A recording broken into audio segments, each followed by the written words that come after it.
You are listening to the USDN on the DFPN.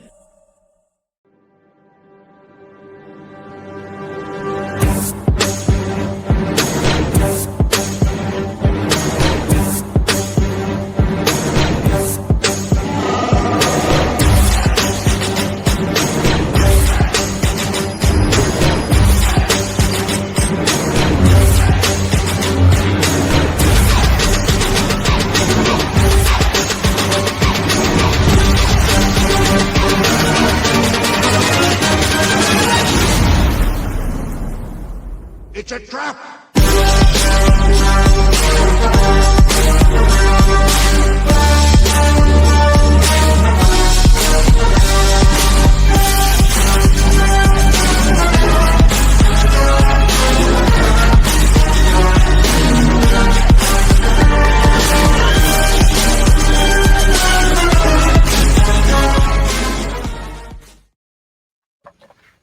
What is up, everybody? It's the chairman of the United States Department of Nerds, where we are for the people, by the people, and of the people. And tonight, we are doing it big, and we're going hard for Mike Scrase as he gets ready to release issue number 4 of Zip, his comic that is a little about disabilities, but it's a great and fantastic read.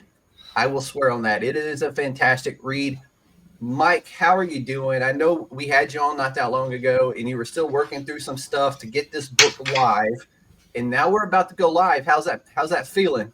It feels great, and thank you for saying that it's a great read. I just want to... It is, dude. I really enjoyed this one. It was good. Yeah, well, launch party!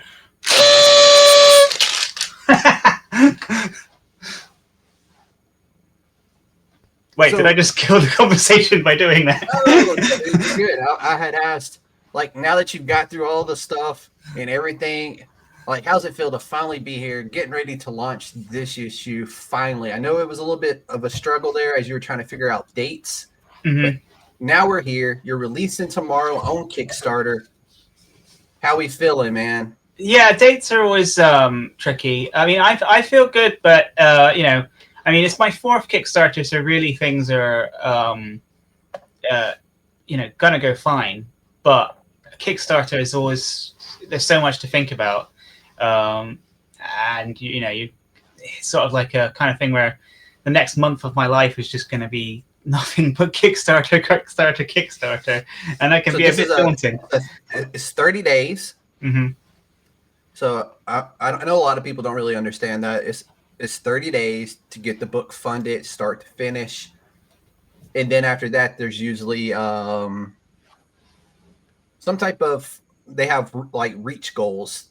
I don't know if are you doing reach goals on this one, or? I think you might be, so well, they are, so I think you might be, if you're talking about after the campaign ends. Yeah. So if it ends early, and then there's certain other goals that you can. Oh, okay. All right. So, see, I thought you were talking about late pledges for a second there. There's late pledges as well. All right. So no. So the campaign, if the campaign meets its goal, it doesn't technically end. It continues until the 30 days are up. But yeah, some people will do stretch goals where they will do a set of goals that you can unlock by going above the target goal. I generally don't tend to do stretch goals myself because if you actually look into Kickstarter's official advice, they advise against doing stretch goals. It's basically because stretch goals incur like additional costs.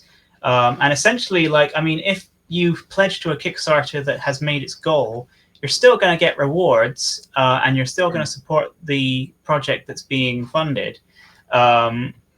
So it's, you know, I mean, you're just going to get the rewards that you pledged for. I mean, if we went massively over the goal amount, I have had, you know, ideas about things we may do for that. But generally speaking, I haven't done stretch goals in the past, just because they can be a bit more logistically difficult to pull off than you might imagine. And I wouldn't want to let anyone down. So I try to keep things realistic as to what I can actually fulfill. Gotcha. So real quick, let's go back to your beginning. I know we talked about this a little bit when we had you on last time, but just real quick, what got you into writing comics? Well, I mean, a number of things, What's up, really. Calvin? Oh, The I've one got- and only. I've gone from, I mean, I've always been a writer ever since I was small. Like when I was very, very young, I would ask, how do you make a book? And my parents would explain it to me in terms of like binding a book. They didn't realize I was asking how you write one. I learned that you could be creative for a living from my dad, who was working for a company called CMTV at the time. They were a studio who made a British TV show called The Trapdoor, and they did a few other things, but The Trapdoor is what people know them for the most. Okay. And he went from that studio to a few other studios, and eventually ended up working for Aardman Animations. He was a model reg technician for a long time. That is because it's stop motion and they're working with models. Anytime the model leaves the ground or has maybe like a position they're in where it's difficult to keep them balanced, they would need to build like a rig to hold the model up. And my dad was in charge of building those rigs. And the other thing really cool. was that you would have to try and hide them from the camera as much as possible, because the more you hide them from the camera, the less they have to take them out in post. Yeah. So he worked on Chicken Run. He worked on the Wallace and Gromit feature film. He worked on Pirates and Adventure Scientists. Wallace and Gromit is probably hands down one of the best ones ever done. I still need to watch the new one. I know there's a new one. It was delayed a couple of years because they couldn't get the correct modeling clay during COVID. Oh yeah. So I know it's out now. I just need to sit down and watch it. But Wallace and Gromit's always been one of my favorite stop motions that's out. Period. Outside of this stuff, some of the other things, but I mean, Wallace and Gromit's money. If you watch Curse of the Were-Rabbit and A Matter of Life and Death, you'll see my dad's name in the credits. That's Curse of the Were-Rabbit's like probably one of my favorite Wallace and Gromits. Right. Well, yeah. No, I actually did work experience on that myself. That's really dope. I'm not in the credits, but I shot some animatics on it. But yeah, that's really cool, man. Yeah. So my dad taught me that it was possible to do creative things for a living, and that's basically how I ended up, wanting to write things, and essentially just the natural progression followed from there, really. That's really cool, dude. Kelvin, appreciate you, man. Kickstarter interviews are probably one of my favorite interviews to do. And the fact that we're getting to follow up with Mike the day before the release is something really special for me. And it's awesome that he asked to come back and kick this off the proper way and kind of bring something new, man. It's really dope. So do you have any characters or moment, or like, did you base any of your characters from Zip on real people that you knew or like seen on TV? Like, how did you go about that? Yeah, I mean, it's like you kind of have to base your characters on something. So if you look at, I mean, a lot of the moments in the comic are inspired by things that have really happened to me. Like if you look at in the second issue when Mr. Untouchable is talking as a child, talking to his like head teacher about his bullying and stuff, and the head teacher doesn't believe him. There's a moment where Mr. Untouchable says, "Will you look at me?" And I base that on the fact that a lot of times when I'm out with my partner or I'm out with somebody, and I mention that like I'm visually impaired, the moment they hear that, they'll start talking to the other person. I'm with instead of me, as if I can't, as if I'm not intelligent enough to understand, what's going on.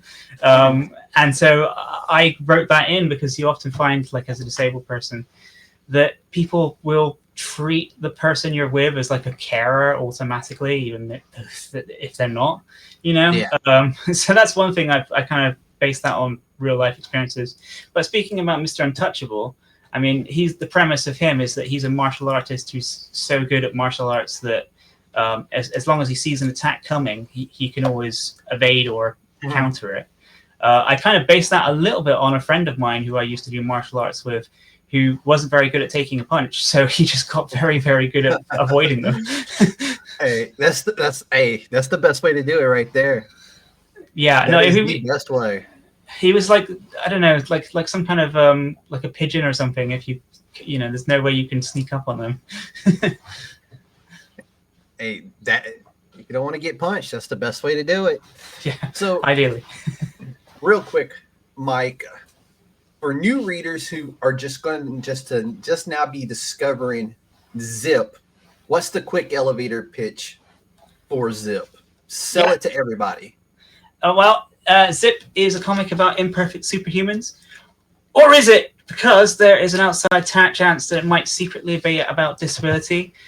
So it uses superhumans as an analogy for disabilities. So it takes a look at like the human body and the delicate balance that allows the human body to function. And, it's like when you take one thing and change it, that balance gets thrown out of whack. And that counts even when those things are superpowers. So our main character is Zip. She has super speed, but she also has super reflexes, because you need super reflexes to cope with it. And it means that the entire rest of the world is moving in slow motion from her perspective. So everybody else sounds like this, making it very difficult for her to have a conversation with anyone. She's also got an accelerated heart rate, which gives her the energy she would need to be super fast. And that essentially just means that her heart is working on borrowed time. She's got like a reduced lifespan. She's only going to live to around 50. And all kinds of things like that. And every superhuman in this world has complications based on their powers that kind of make their powers as much a disability as it is a power. It's kind of basically like if you've ever played that game with your friends where somebody suggests a superpower and then somebody else finds a way to mess it up. That's I've never played that, but I'm sure. Yes, well, I made a comic out of that game. So real quick, Kelvin asks, how have you been able to use your disability as a strength? Well, I mean, I think that being like blind, and when I say blind, I mean most people don't realize that the majority of blind people have some vision. It's not every blind person is totally blind. We have, typically have some useful vision. The way I have found it is basically because I look at things differently. I can kind of see things visually and kind of come up with ideas that maybe other people wouldn't, just because I have to get closer to things to see them, to read and things like that. Mm-hmm. And I may kind of like, I mean, I'm not as susceptible to optical illusions as other people are, for one thing, because, I just don't, I'm looking at them closer and I don't, not looking at them at the right distance to be caught out from the optical illusions. Oh, and the other thing is I don't have any irises. I have a condition called aniridia. So I was born with irises. I just have giant pupils, no color in my eye whatsoever. Still wild. Yeah. So essentially, I have like my vision is twice as bright as everyone else's. So I have better low light vision than anyone you've ever met. Just because the man is seeing like a cat walking into a dark room. Yeah, well, it's a very rare condition. So unless you've met someone else with aniridia that doesn't have any irises, some people with aniridia have small irises, but some left over. But I don't have any at all. So if you've met anyone else who doesn't have any irises, you probably haven't met anyone in your life. I personally have not until I met you, good sir. Yeah. And I'm happy to have met you and happy that you're here and sharing Zip with us.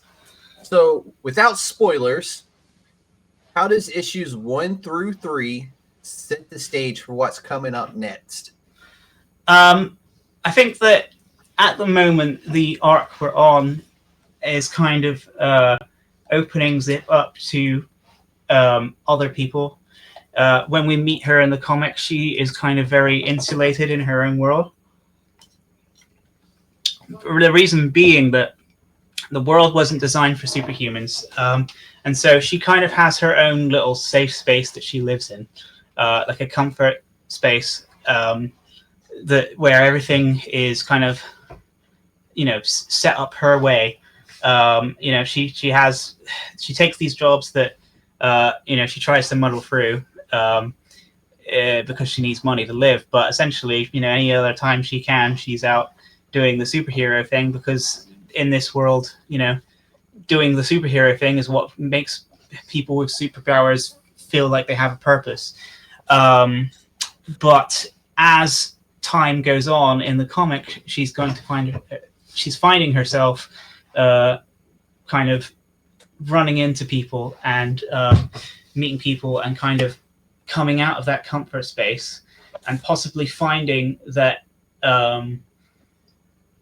that there may not be, there may be a place for her outside of this comfort space as well. However, there are dangers to her leaving that,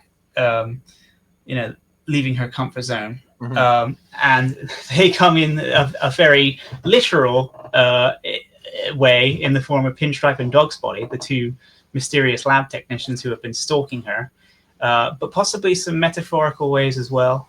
Now, Zip is gaining something to lose, so time will tell if she loses it. I'll say that. I enjoyed issue 4. Actually, I've enjoyed reading all 4. But thank you. So, what's something that readers often miss on the first read through that you wish they would have caught? Oh, I don't really know. I mean, that's a good question. Actually, I did see a review. I did see a review that summarized the plot, and then they said something very interesting about what Pinstripe and Dog's Body were after. And I'm not sure if I can really mention it because it might give away spoilers. But basically, this review said, "Let's not give spoilers." Well, I'll say it because it's I don't think it will give away too much, but what I will say is that I read a review that said that Pinstripe and Dog's Body are looking for Zip because they want they are after her power. They're looking for Zip because they're after her power, and I sat there and went, they are they? I wonder if that is true. We do see. We Interesting do kind of see that interpretation. Yeah. You do see that. Oh, you do see that, yeah. Do you though? As good as I can. That's as much as I'm going to say. I have the E version. I have to zoom it in to like 125 to read script. So you may see that, but it may be that I am leading you down the garden path. I don't know if you have that expression on in America, but that may be a bit of a misdirection. Okay. And I like maybe it. I like it. Misdirection. So pay attention and stay on your toes, because that might be like a good swerve in a comic. A little red herring. I do like a good swerve in a comic book. So let's continue on with this. So disability in fiction often falls into these harmful tropes. What are some of the key things that you didn't want to do in Zip? Oh, with the disabilities. Yeah, so you know how sometimes in television and comics, sometimes they fall into this, like you were saying earlier, where people, instead of talking to you, they talk to your partner. Yeah. You know what I'm saying? So what are some of the key things that you didn't want to do in Zip? Like some of the things that you kind of avoided because you didn't want that in your book. Right. Yeah. I mean, there are a few. As a kid, I often noticed, whenever a disabled character would come up in a TV show or something, it was always a pity party, and that kind of annoyed me. There is something that a lot of I find a lot of fiction and TV shows and movies do with disabled characters. And it's funny because we've now unfortunately come to the part of the show where I am forced to praise the Big Bang Theory, because there was actually a funny bit that I had to give credit for. There was a bit.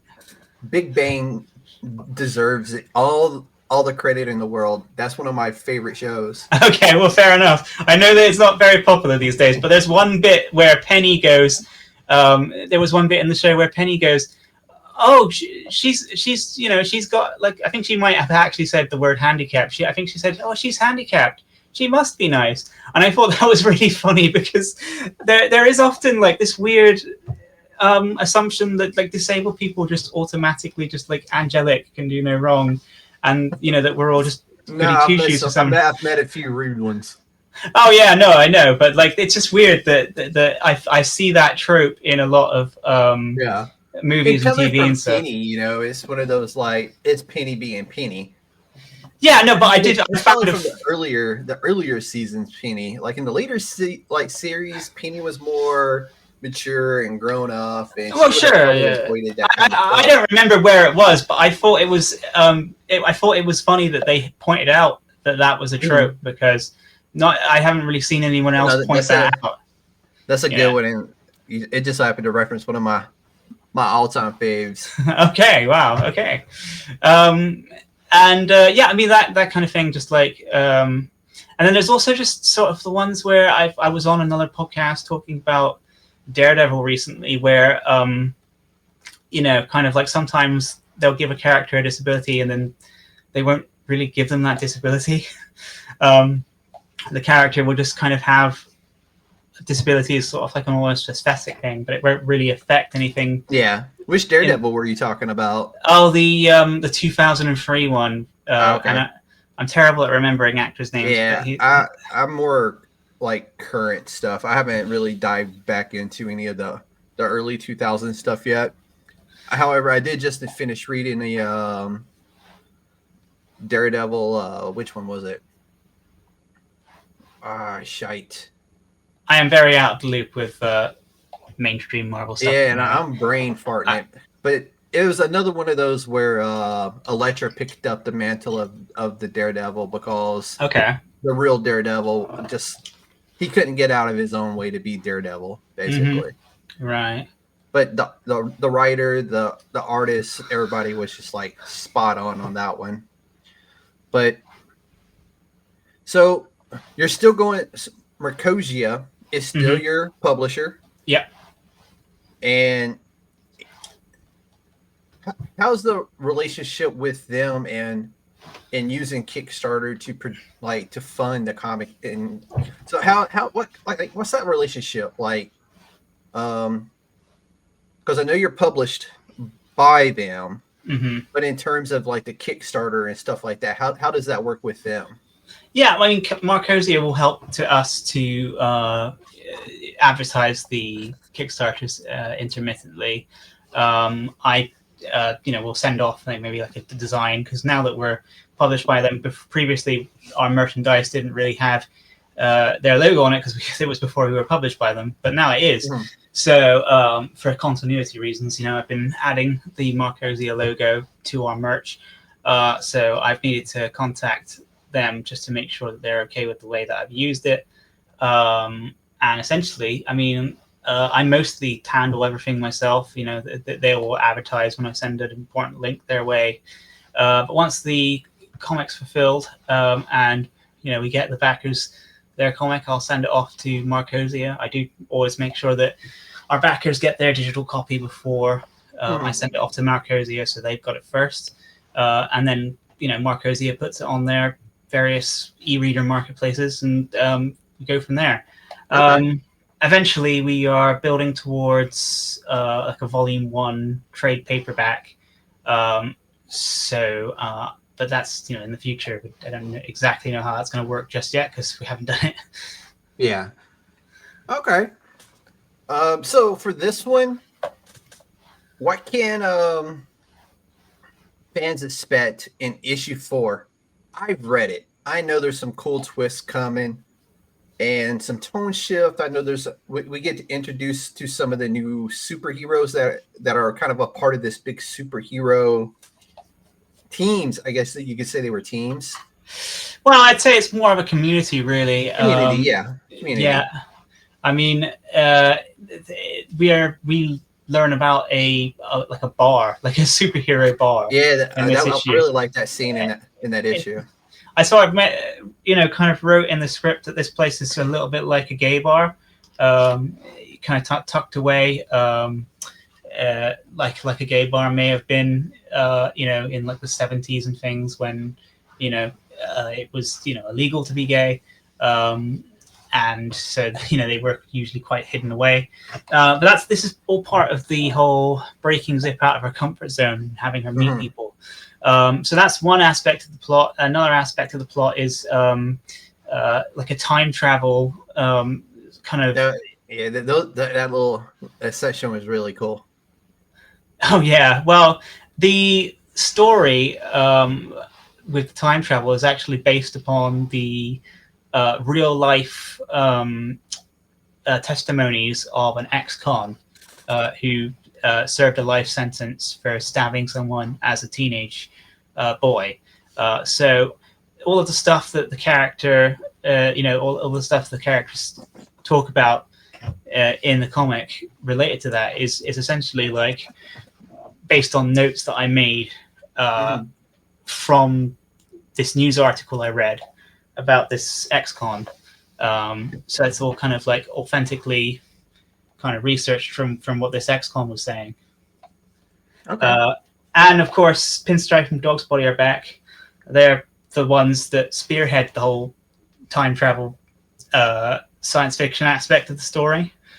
So you've got essentially three aspects: Pinstripe and Dog's Body, and them having kind of like a little bit of trouble in paradise, where Pinstripe feels like he's moving up in the world, and Dog's Body's getting fed up with him, and them going off and doing their time travel experiment. Zip breaking out of her comfort zone and finding a community in the superhero bar known as the Lair, and this teenage boy who's I like that name. It's perfect. The Lair. Yeah, I know. I was quite pleased with that one. If I don't say so myself. Actually, the one I was really pleased with myself, I thought there would be, because obviously, like, how do all these superheroes know how to sew costumes and how do they know how to do this and that? And so I was like, wouldn't it be funny if there were like a zine that they all circulated amongst themselves, and this is how they learn all this stuff. They got their own Edna. Yeah. The Incredibles had Edna in the sense that she was like a fashion designer, but they're all doing it at home with, but the way that they, distribute information on how to do all this stuff is through just like a zine, like a newsletter.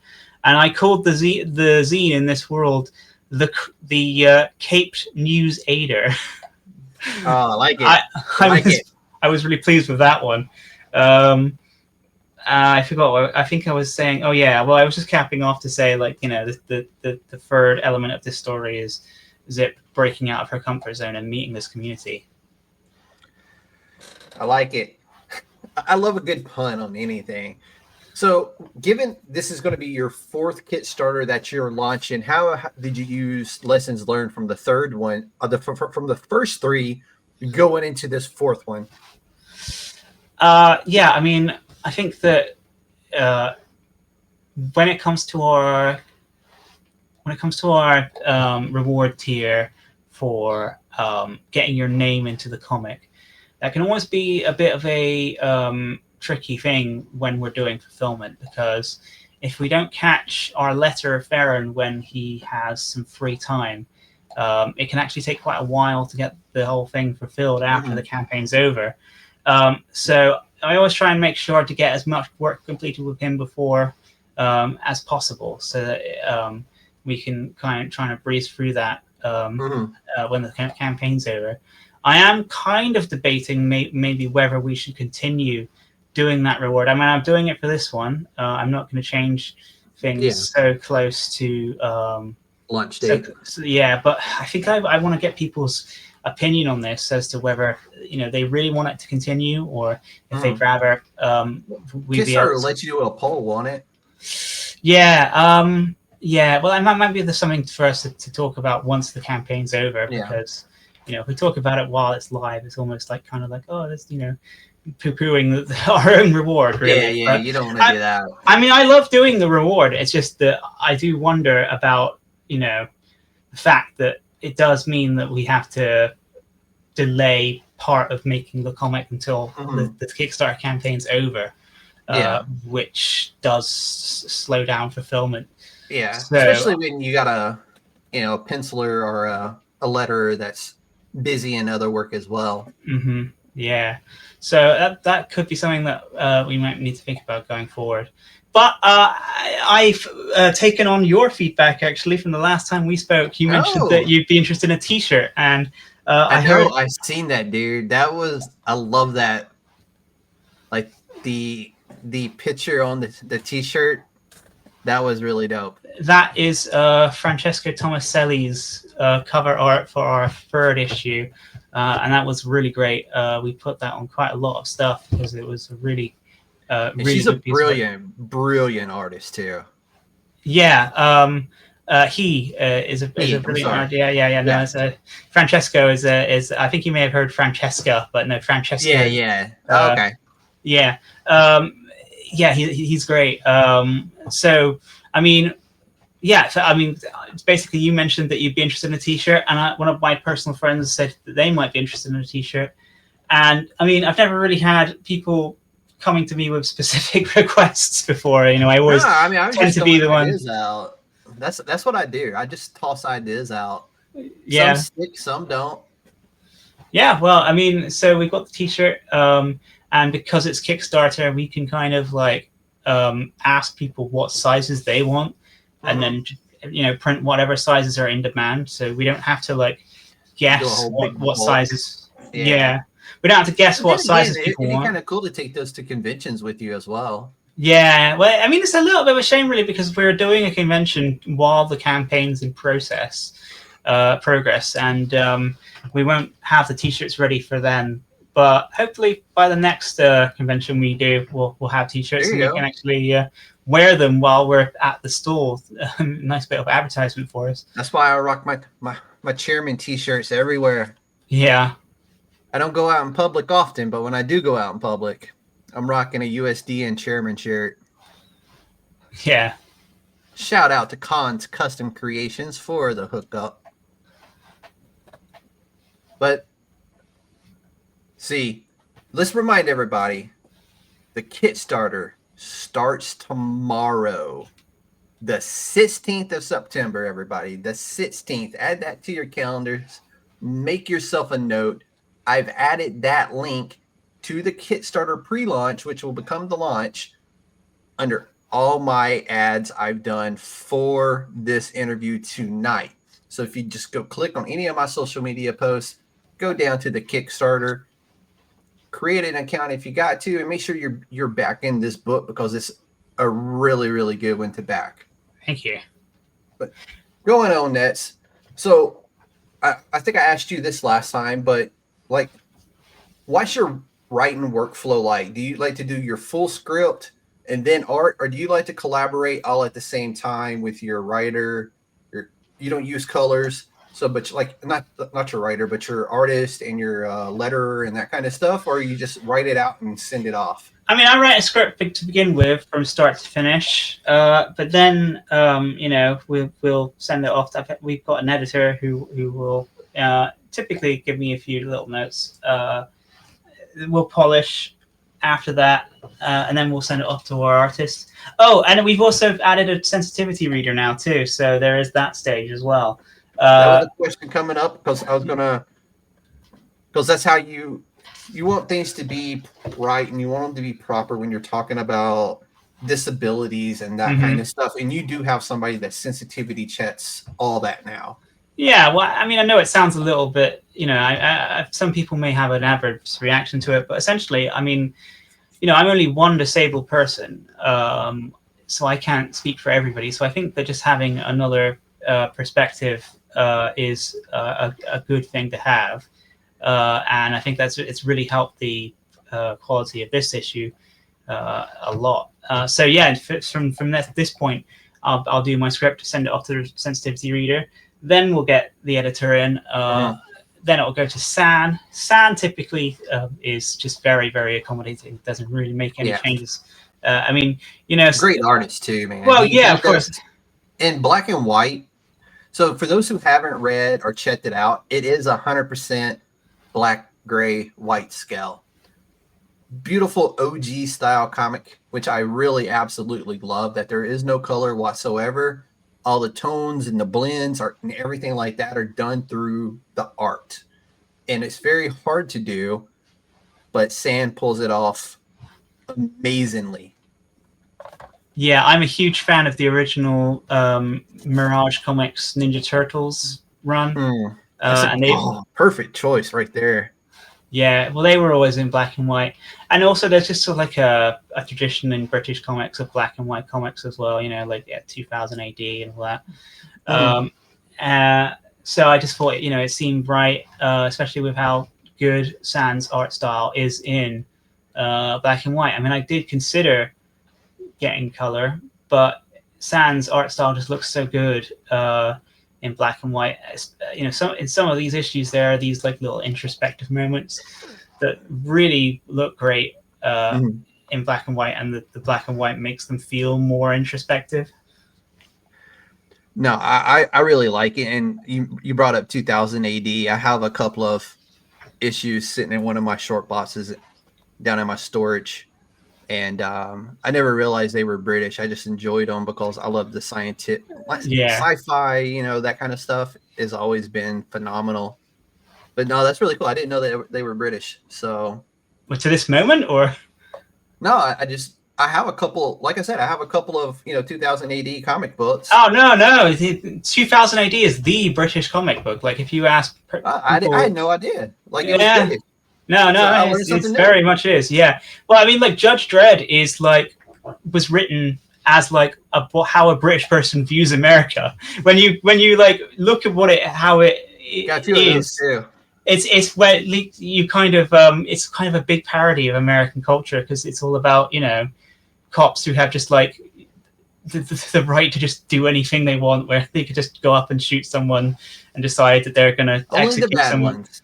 Well, yeah, but I mean, you can understand though when you're looking at what happens in the US from outside. Yeah, you could have an idea like that. Yeah, I mean, I can see that. But it's that. Yeah. Let's not dive too deep into that. I don't want to, Well, yeah, no, but I'm just trying to explain what the inspiration for it was, because you can kind of see how someone looking outside. Yeah, I can 100% see that. Yeah. Especially given everything. Yeah, I can see that. Let's see. So I know. So this is your fourth issue you've written of Zip. Have you had like just the scene that was like emotionally difficult, or just kind of was like, do I really want to write this like this, or anything like that? Because I can't remember anything that kind of just jumped out and just said, "Ooh," like, but.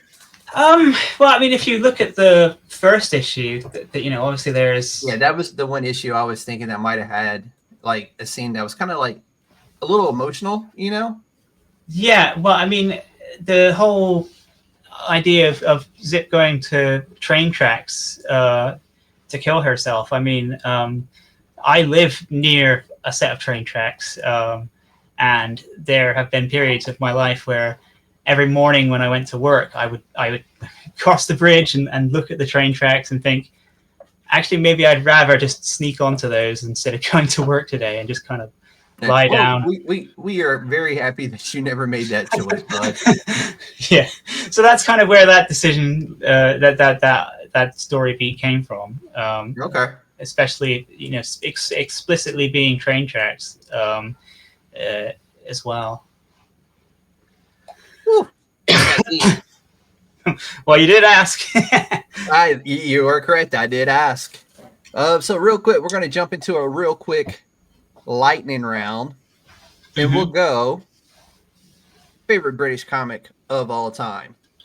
Oh, that would have to be Fleetway's Sonic the comic. So The one that inspired Zip. It did. I mean, that was the comic that I read. I remember. That was my first comic, and it was essentially.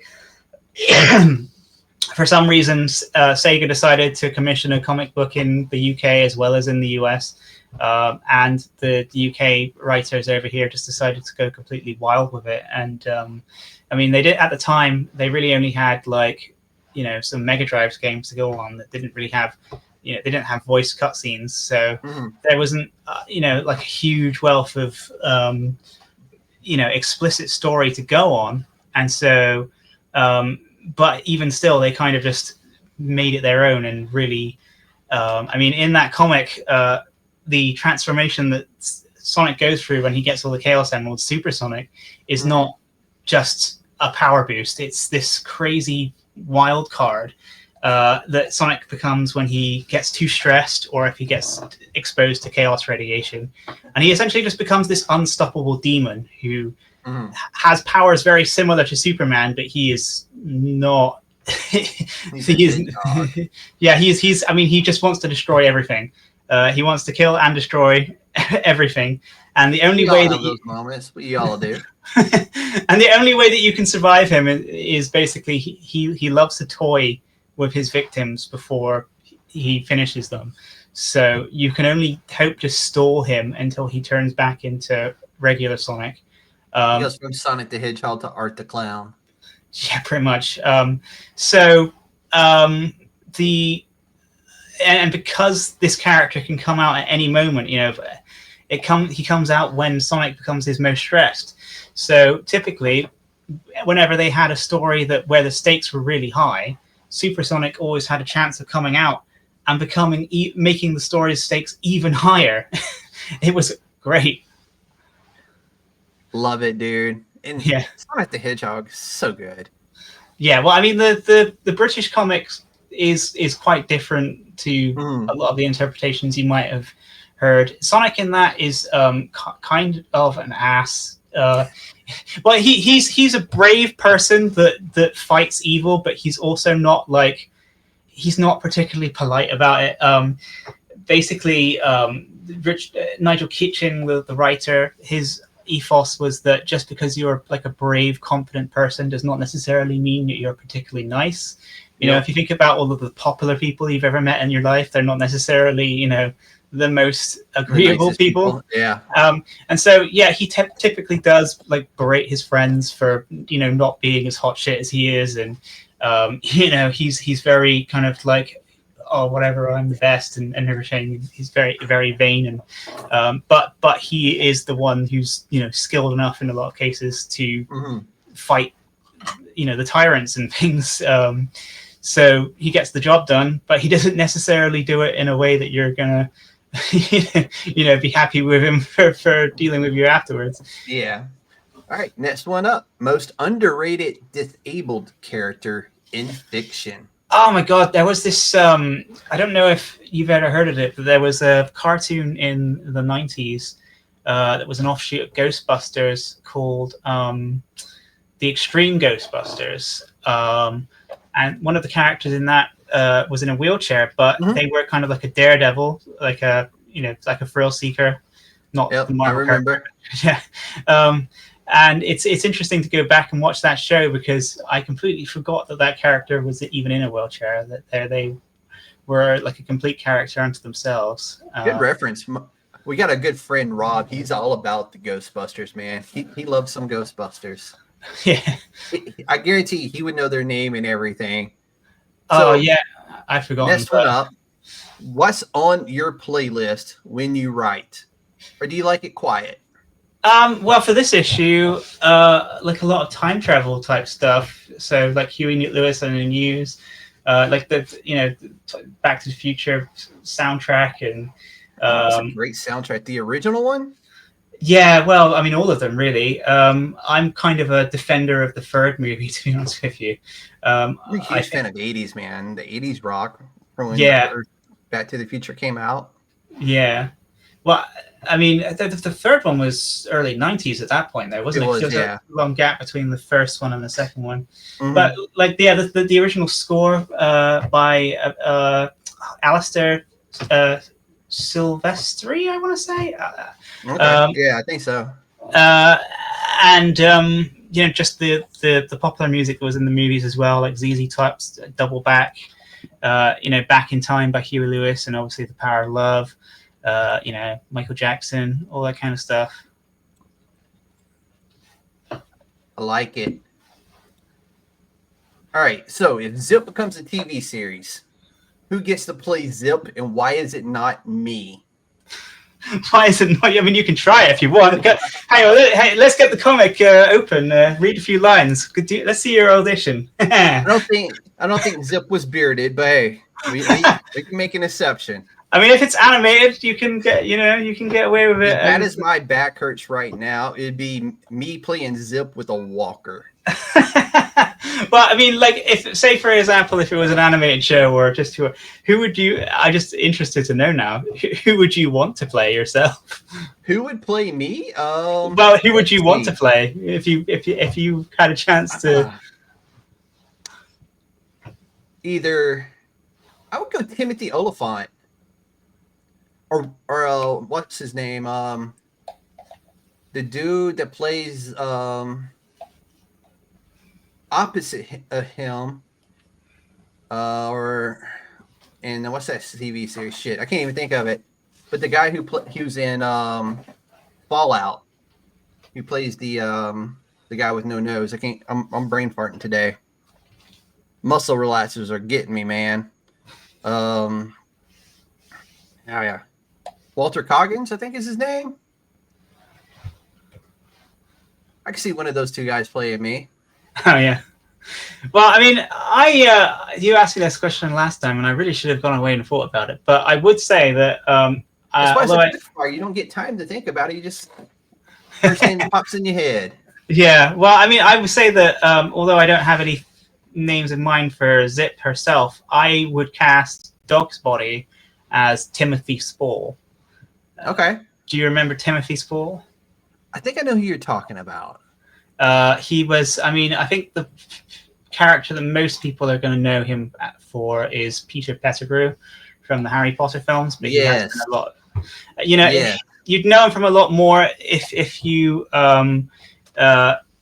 really watched like British TV and movies. I mean, he was have you ever seen any Red Dwarf? I don't have BritBox. I thought about it because I like to watch the original British Office. Okay. Have you ever seen any Red Dwarf? I have not, no. I really recommend Red Dwarf. It's a great show. I'll track it down. So imagine if, so the premise of Red Dwarf is take the Starship Enterprise and imagine if, everyone on the crew got wiped out, just killed, except a bunch of hatless red shirts. And they're just like a bunch of space slobs. Well, red shirts are only there to die. Yes, but these guys are they're just the rank and file. They're the lowest rank on the ship, and they're the plebes. Yeah, and they're just there's one guy who aspires to rise in ranks, but he's kind of just inept at everything.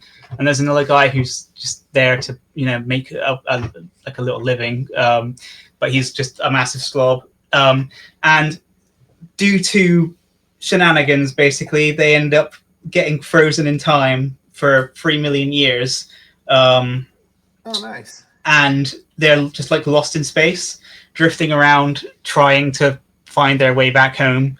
But yeah, it's like, imagine if everyone on the Starship Enterprise died except for some hapless slobs. It's really funny. But I was going to say that Timothy Spall. Timothy Spall is in Red Dwarf.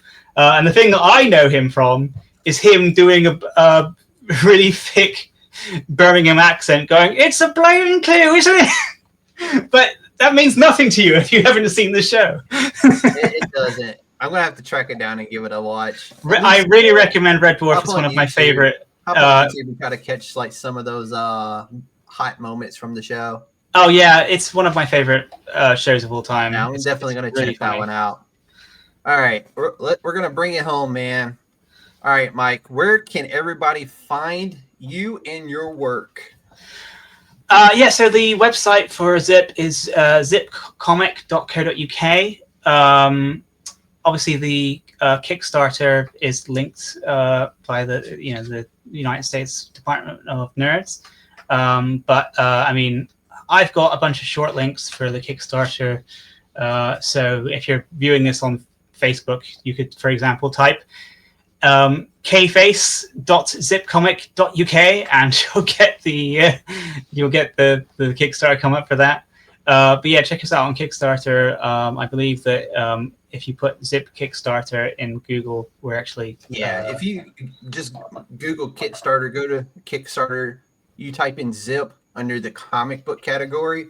I think it's like the first one that pops up. Yeah, we often do have pretty good SEO in that department, which I do work quite hard And on. I have the Kickstarter linked underneath all my social media that I did for you coming on. So multitudes of ways for people to find you. You're on Threads, you're on Instagram, Facebook, and I swear if you just go to all of them and type in Zip comic book, you're going to find him. You cannot miss it. The easiest way is to go to our website. It links to all of our socials. So it's zipcomic.co.uk.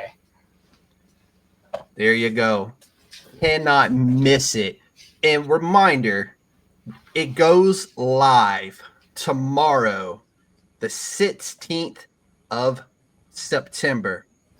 Before I let you go, and before we close it out officially, I'm going to give you this sentence again, Mike. Zip is the kind of comic that... Zip is the kind of comic that you should pledge to tomorrow when it goes live at 6 p.m. British Standard Time, 1 p.m. Eastern Standard Time. Love it. That is the best answer, dude. That seals it. That was perfect. Huge thanks to you, Mike, for coming back through and talking to us once again about Zip. And again, it goes live tomorrow. And if you're listening to this, go read issues 1 through 3. You can find them on Amazon or Drive Through Comics. And again, don't miss the launch tomorrow on Kickstarter. It will be phenomenal. And this issue will be live next Wednesday, wherever you find your podcast. And it will still be during the show. So everybody who listens next week will get another reminder that this is still live. It'll be live for the next 30 days. So it will go until October 16th will be the closeout of this Kickstarter. It is a fantastic read. I cannot encourage you enough to get out there and support Mike, support the comic book, support the Zip. And that's all I got for Mike. Coming up for me, I have, let's see who I got coming up. Let me go to my email. Let's see here. I have Ben Lacey coming up on the 20th with Shark of War number 9, followed by I have Ethan Coogan and Jessica Silvetti coming up with Shock-Headed Peter on the 24th. So I'll be quit turning shows that week. It has been a fantastic month of interviews. I love it. I can't wait for it. I'm telling you right now, keep them coming. I love talking to everybody with Kickstarters and just about their work in general. So Mike, once again, you, sir, in Zip Comic is USDN approved. And with that, everybody, enjoy and see you on the next one. See ya.